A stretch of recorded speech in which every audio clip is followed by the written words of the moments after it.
V news देख रहे हैं। यहाँ पर मैं हूं आपके साथ साधना बत्रा। देश में पिछले कुछ दिनों से वैक्सीनेशन अभियान की चाल सुस्त पड़ गई है, जिसका कारण राज्यों में स्टॉक की कमी देखी गई है। और वहीं नागपुर में भी वैक्सीन लगवाने आए लोगों के हाथ निराशा लगी, उन्हें खाली हाथ अपने घर लौटना पड़ा।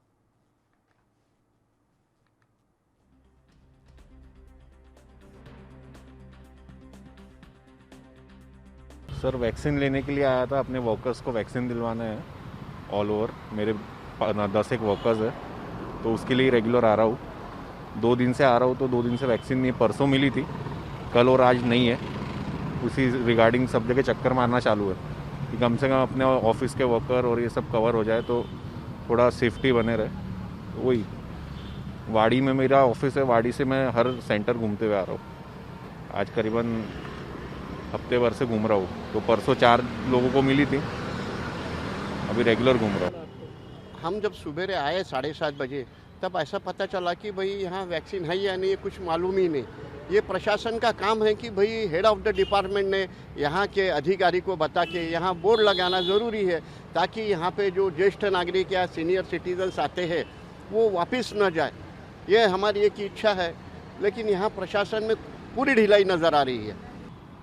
यहाँ पर पता चला मैं 2 बार आने के बाद में, तो यहाँ पर वैक्सीन अवेलेबल ही नहीं है। और मेरा ये 2nd डोज है, पहला डोज मैंने ले लिया है, मगर आज मेरी 22 तारीख है और मेरे 22 तारीख मोबाइल में मैसेज आया है कि मुझे वैक्सीन लेना चाहिए, ड्यू है मेरा वाला। तो मैं आज यहाँ पर आया हूँ, तो मुझे कुछ समझ में नहीं आ रहा कि अभी 22 तारीख है, तो अब इसके बारे में कैसा लेना है इंजेक्शन, बाद में ले सकते हैं कि पहले ले ड्यू है तो अब समझ में आ रहा है क्या करना क्या चाहिए। अवेलेबल इन्होंने करना चाहिए था, जब तारीख ड्यू देते हैं तो इनका काम है कि करना चाहिए। नागपुर महानगर पालिका करना कब चालू करना ये भी बताने। और उधर मध्य प्रदेश के भिंड में डूंगरपुरा गांव के डिप्टी रेंजर सूबेदार सिंह कुशवाहा का 7 सितंबर 2018 को मुरैना जिले में ड्यूटी के दौरान रेत से भरे ट्रैक्टर को रोकने के दौरान रेत माफियाओं ने ट्रैक्टर से कुचल दिया था। तो आपको ये बता दें कि सूबेदार की जान भी चली गई थी इस मामले में, जिसके बाद मुख्यमंत्री शिवराज सिंह चौहान ने मृतक को शहीद का दर्जा देने और परिजनों को 1 करोड़ रुपए देने की घोषणा की थी। लेकिन अभी तक 15 लाख रुपए की विभागीय सहायता के अलावा परिजनों के कुछ भी नहीं मिला है। और इसके बाद परिजनों ने प्रेस कॉन्फ्रेंस कर मीडिया के सामने अपनी बात जाहिर की और परिजनों ने इस मामले में बताया कि घटना के समय मुख्यमंत्री शिवराज सिंह चौहान ने देर ना करते हुए हादसे पर दुख जताया और मृतक डिप्टी रेंजर को शहीद का दर्जा और परिजनों को 1 करोड़ रुपए की सहायता राशि देने की घोषणा की। और ये घोषणा ट्विटर पर की गई। आपको ये भी बता दें कि इतना ही नहीं, सूबेदार सिंह कुशवाहा का अंतिम संस्कार शहीद के दर्जे के साथ ही किया गया था।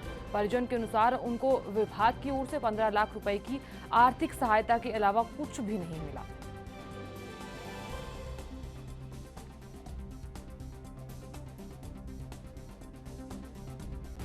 क्या कि हमारे पापा फॉरेस्ट में थे, मेरे नाम डिप्टी रेंजर 2 स्टार। तो वहाँ देवरी घड़ियाल भी टूटी थी उनकी, तो वहाँ 7 सितंबर 2018 को वो ट्रैक्टर से कुचल दिए, ख़त्म हो गए थे वो। हाँ, तो इसी चक्कर में सरकार ने उन्हें शहीद का दर्जा दिया और मुख्यमंत्री ने घोषणा की 1 करोड़ रुपए देने की, अनुकंपा नियुक्ति देने की। तो ना तो अभी अनुकंपा नियुक्ति मिली हमें, ना शहीद का कोई दर्जा मिला अभी तक, और ना मम्मी की पेंशन बनी अभी तक। हाँ, आगे क्या चाहते हो, क्या मांग है? हमारी यही मांग है कि हमारी अनुकंपा नियुक्ति हो जाए भाई की, और सरकारी सहायता मिल जाए हमें। इस संबंध में कहीं शिकायत वगैरह नहीं की? हाँ, मुरैना कलेक्टर को की, भिंड कलेक्टर को भी की और भोपाल भी की।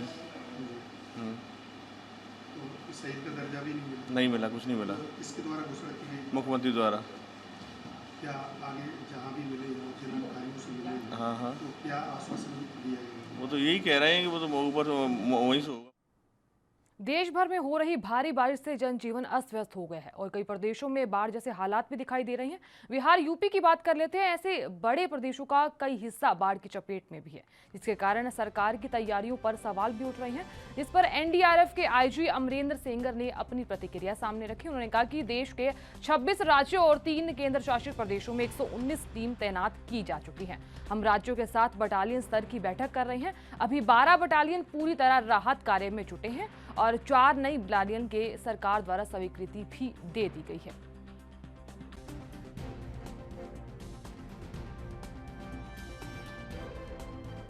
meeting was conducted under the chairmanship of Honorable Home Secretary, and also one conference of SDRFs, State Disaster Response Forces, is organized every year by National Disaster Response Force, in which all the relief commissioners, all the SDRF chiefs, they participate.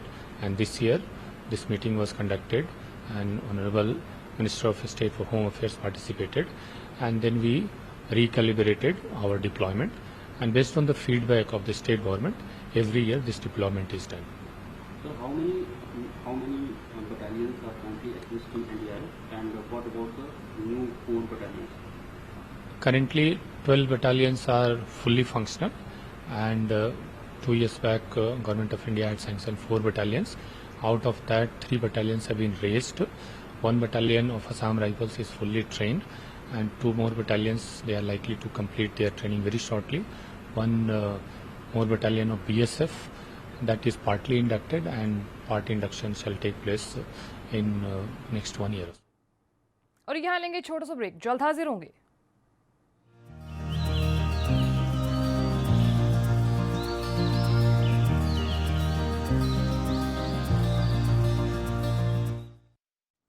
और break के बाद फिर से आपका स्वागत है। UP के फिरोजाबाद में थाना क्षेत्र के बस स्टैंड के समीप उस समय अफरा तफरी मच गई जब झाड़ फूक के नाम पर लोगों से ठगी करने वाले कुछ लोग सामने आ गए, और जिस पर वहां 2 रोडवेज कर्मचारियों ने ठगों को अपना हाथ दिखाना शुरू कर दिया।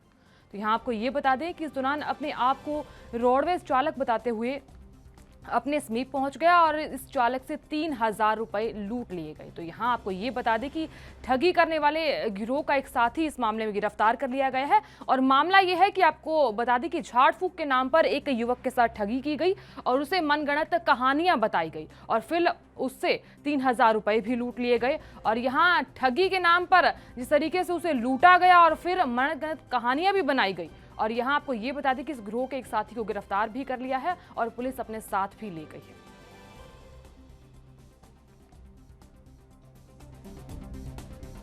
भगत जी हैं कोई, और वो भगत जी माँ मिले हुए गए, और वे भगत जी 3000 रुपये लेके भाग गए। आपने पुलिस में कंप्लेंट की? नहीं अभी तो अभी की बात कंटेंट की बात है। 3000 रुपये ले गए इनने, तो बात हमें बताइएगा। और जम्मू कश्मीर यूटी में बतौर सब इंस्पेक्टर पुलिस में भर्ती होने वाले इच्छुक युवाओं के लिए पुलिस कोचिंग कैंप लगाएगी, जिसके लिए इच्छुक अभ्यर्थी कटड़ा पुलिस स्टेशन से संपर्क कर सकते हैं। बता दें कि पत्रकारों से बातचीत करते हुए एसपी कटड़ा अमित भसीन ने बताया कि Jammu Kashmir SSP sub inspector पद के लिए जल्द ही आवेदन निकालेगी और यहाँ जम्मू कश्मीर में करीब 700 युवा बतौर सब इंस्पेक्टर पुलिस में भर्ती किए जाएंगे। और यहाँ भर्ती के दौरान आपको ये बता दें कि युवाओं को शारीरिक परीक्षण के साथ लिखित परीक्षा में कोई परेशानी ना हो, इसके लिए भी विशेष कैंप का आयोजन किया जाएगा।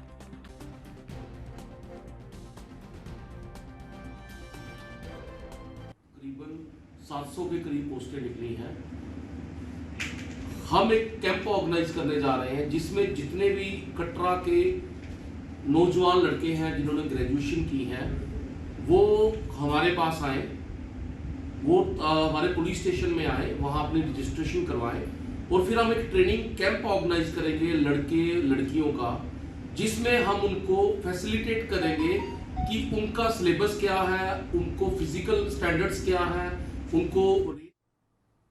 और उधर डॉक्टर उमाकांत गुप्ता के अपहरण में शामिल और फिरौती की मांग करने वाला 1 लाख का इनामी बदमाश बदन सिंह थाना जोगनेर के कचपूरा क्षेत्र में मुठभेड़ में अपने एक साथी के साथ मारा गया है। बताया ये जा रहा है इस मामले में कि मुठभेड़ के दौरान एसएसपी आगरा, एसपी वेस्ट और अन्य अधिकारियों की बुलेट प्रूफ जैकेट में गोली लगी और पुलिस टीम के 2 सदस्य भी मुठभेड़ में घायल हुए हैं। बता दें कि यहाँ टास यमुना कॉलोनी निवासी डॉक्टर उमाकांत गुप्ता के अपहरण की साजिश धौलपुर के बदमाश बदन सिंह ने रची थी और उसके साथी युवती संध्या उर्फ मंगला ने अंजलि बनकर डॉक्टर से बातचीत भी की थी और उसने नौकरी के बहाने यहाँ इस मामले में मिली। और बताया ये जा रहा है कि 31 घंटे बाद यहाँ उसे मुक्त भी कर लिया गया था। बदन सिंह दस्यू केशव गुर्जर के लिए काम करता था और बदन सिंह की गिरफ्तारी के लिए भी कई टीमें लगी हुई।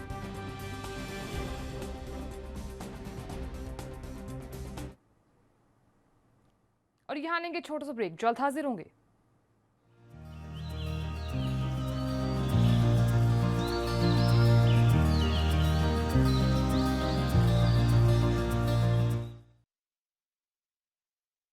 और ब्रेक के बाद तस्वीर का स्वागत है। चलिए खबरों में आगे बढ़ते हैं। यूपी के मिर्जापुर में चुनार स्थित नारायणपुर ब्लॉक के सभागार में शपथ ग्रहण समारोह का आयोजन किया गया, जिसमें निर्विरोध निर्वाचित ब्लॉक प्रमुख चंद्रप्रकाश सिंह और गजेंद्र प्रताप सिंह को शपथ दिलाई। उससे पहले मां सरस्वती के चरित्र पर और उसकी दीप प्रज्वलित किया गया। और इस दौरान आपको ये बता दें कि काफी संख्या में क्षेत्र पंचायत सदस्य और ग्राम प्रधान मौजूद रहे। प्रमुख पद की कुर्सी पर बैठे चंद्रप्रकाश सिंह ने कहा कि हम नारायणपुर ब्लॉक को उत्तर प्रदेश में पहला ब्लॉक बनाना चाहते हैं और विकास हमारी प्राथमिकता है।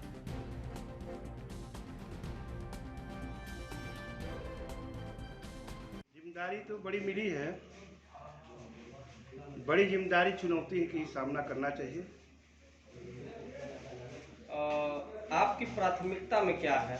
पूरे ब्लॉक का मैं एक ऐसा ब्लॉक बनाना चाहता हूं जो उत्तर प्रदेश में पहला ब्लॉक हो, नारायणपुर विकासखंड। शिक्षा जगत से आप राजनीति में कैसे कदम रखें?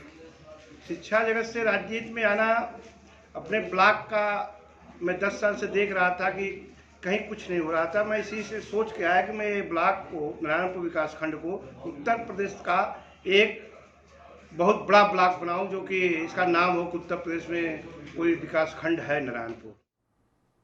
हरियाणा की बात कर लेते हैं। हरियाणा में अंबाला को हरा भरा बनाने के लिए उपायुक्त विक्रम ने रोटरी अंबाला मिड टाउन द्वारा आयोजित कार्यक्रम के यहां तहत अपने हाथों से पौधारोपण किया और अभियान की शुरुआत की। बता दें कि इस दौरान अंबाला में 10 लाख पौधे लगाने का लक्ष्य निर्धारित किया गया और रोटरी अंबाला मिड टाउन ने शहर के हर्बल पार्क में आयोजित कार्यक्रम के तहत पौधारोपण किया। इस दौरान आपको ये बता दें कि उपायुक्त लोगों से अपील कर रहे थे कि एक पौधा हर व्यक्ति जरूर लगाए और उसकी देखभाल करे। वहीं रोटरी क्लब के इस प्रयासों के लिए उनका धन्यवाद भी किया गया।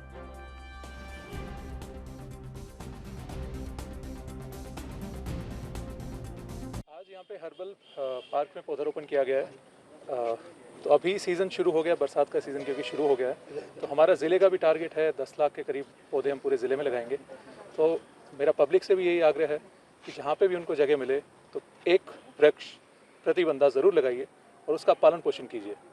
यहाँ पे जितने भी लोग आए हैं रोटरी क्लब से भी, उन सभी का मैं धन्यवाद करना चाहूँगा कि उनने ये प्रोग्राम रखा है यहाँ पे, ताकि लोग भी अवेयर हों और ये पार्क भी खूबसूरत बने। इसलिए मेरा आग्रह है सभी लोगों से, अगर एक एक बंदा भी एक एक पेड़ को फॉलोअप कर ले, उसे उसका पालन पोषण करे, तो ज़रूर ही ये पेड़ का जो ख़राब होने का या फिर मरने का जो रेट है वो काफ़ी कम होगा और हरियाली काफ़ी बेहतर होगी। पेड़ पौधे जैसे कि आजकल देखने में आ रहा है, क्लाइमेट चेंज जो हो रहा है, तो उसको देखते हुए काफ़ी महत्वपूर्ण है, क्योंकि इसके वजह से ही हमारा पर्यावरण में बैलेंस बनता है। इसकी वजह से ही बारिश का बैलेंस बनता है, बारिश ठीक होती है। ऑक्सीजन का भी जैसे अभी देखने में भी आया था, तो ऑक्सीजन भी एनवायरनमेंट में और लोगों के लिए भी ज़रूरी है। और जैसा देखा जाता है पॉल्यूशन वगैरह काफ़ी ज़्यादा हो गया है, तो इसको भी देखते हुए पेड़ पौधे काफ़ी ज़्यादा ज़रूरी। उत्तर प्रदेश के फिरोजाबाद के थाना टुंडला क्षेत्र में एक ऑटो चालक से ऑटो की लूट का मामला सामने आया। बता दें कि ऑटो चालक इमरान ऑटो लेकर दीपक चौराहे पर खड़ा था। तभी दो युवक आए और गांव प्रतापपुर जाने के लिए 80 रुपए में ऑटो को बुक किया और ऑटो प्रतापपुर की पुलिया के पास पहुंचा और तभी ऑटो में बैठे दोनों व्यक्तियों ने इमरान के पास यहां जमकर मारपीट की और बता दें कि उसको ऑटो से उतारकर खेत में फेंक दिया। और जहां ऑटो के बाद बताया जा रहा है कि इस घटना में पुलिस को जानकारी दी गई, जिस तरीके से धमकाकर लूट की गई है। वहीं पुलिस ने मामले में तत्काल कार्रवाई करते हुए आरोपियों की तलाश शुरू कर दी है।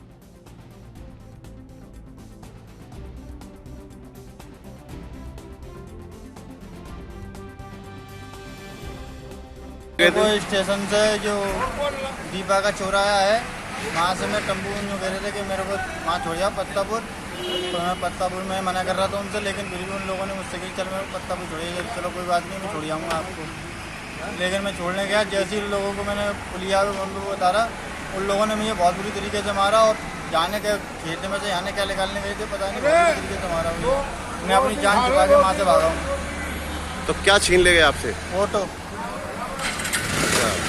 तो आप डेली रात में ही ऑटो चलाते हैं? हाँ जी सर, मैंने आधार कार्ड भी जमा है इस जगह पे। अच्छा, तो वो कितने लोग थे? और लड़के थे सर। कितने रुपए में तय किया था?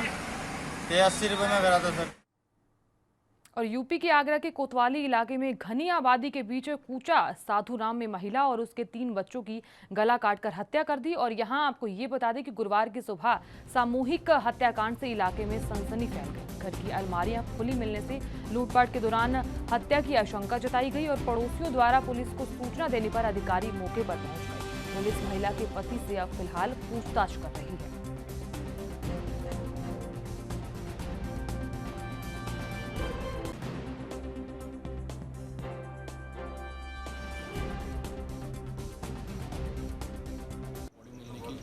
बॉडी मिलने की सूचना पुलिस को मॉर्निंग में प्राप्त हुई थी। एक महिला है, 3 बच्चे हैं। मौका मुआयना यहाँ पे किया जा रहा है। साथ ही में डॉग स्क्वाड यूनिट को बुलाया गया है और पंचायत भर के बॉडी को पोस्टमार्टम के लिए भेजा जाएगा। प्रथम दृष्टया मर्डर लग रहा है और डेवलप। फिलहाल के लिए इतना ही। आप देखते रहिए ANB न्यूज़। नमस्कार।